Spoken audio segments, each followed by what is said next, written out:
আমাদের বিরোধী দলের যে জোট 11 দলীয় জোটের পক্ষ থেকে কর্নেল অলি আহমদ বীর মুক্তিযোদ্ধা ওনাকে বিরোধী দলের রাষ্ট্রপতি নির্বাচনে বিরোধী দলের প্রার্থী হিসেবে ঘোষণা করা হয়েছে। তো বিরোধী দলের জায়গা থেকে অবস্থানটা হচ্ছে, আমরা দেখেছি এর আগে বেশ বহু বছর ধরে প্রায় 35 বছরের মতো রাষ্ট্রপতি নির্বাচন হয়নি। আমাদের কাছে মনে হয়েছে যে গণতন্ত্রের জন্য একটা অংশগ্রহণমূলক নির্বাচন প্রয়োজন এবং আমরা দেশকে আমাদের সেই রাজনৈতিক অবস্থানটাও জানান দিতে চাই যে আমাদের যিনি প্রার্থী তাকে আমরা মনে করছি এই মুহূর্তে বাংলাদেশের অভিভাবকত্ব হিসেবে তিনি সবচেয়ে গ্রহণযোগ্য হবেন। এইটা হচ্ছে একটা রাজনৈতিক অবস্থান জানান দেওয়া আপনারা বলতে পারেন। দ্বিতীয়ত হচ্ছে আমাদের প্রত্যাশাটা ছিল যে জুলাই সনদ অনুযায়ী রাষ্ট্রপতি নির্বাচনটা হওয়া উচিত ছিল।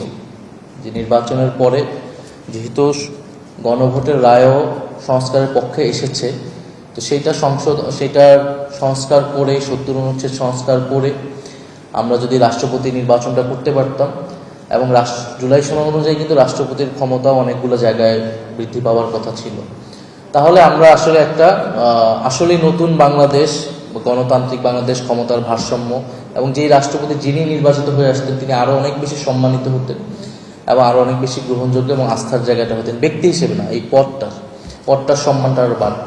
তো এটা ছিল আমাদের প্রত্যাশা এবং সংসদের প্রথম দিন থেকেই আমরা সেটার জন্য সংবিধান সংস্কার পরিষদের কথা বলে এসেছি, গণভোটের রায় বাস্তবায়নের কথা, জুলাই সনদ বাস্তবায়নের কথা বলে এসেছি।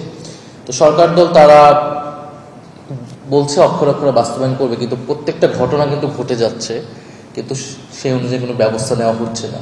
ফলে আপনি দেখেন জুলাই সনদ বাস্তবায়ন যদি হয়ও, তারা কমিটি করেছেন সেই অনুযায়ী 70 অনুচ্ছেদ তাদেরও কমিটমেন্ট, তাহলে সেই রাষ্ট্রপতি আমরা পাবো যে আরো 5 বছর পরে, যদি মাঝখানে কোনো ঘটনা না ঘটে। তাহলে এইটা আসলে একটা গণ অভ্যুত্থান হলো, আমরা সবাই মিলে জুলাই সনদ রচনা করলাম এবং সংস্কার গণভোটের গণরায়ও পক্ষে আসলো, তো সেটা আমাদের জন্য একটা দুঃখজনক, হতাশাজনক।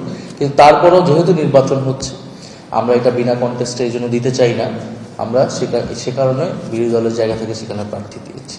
এবং আজকের মিটিংয়েও আলোচনা হয়েছে যাতে সুষ্ঠুভাবেই নির্বাচন প্রক্রিয়াটা সম্পন্ন হয়।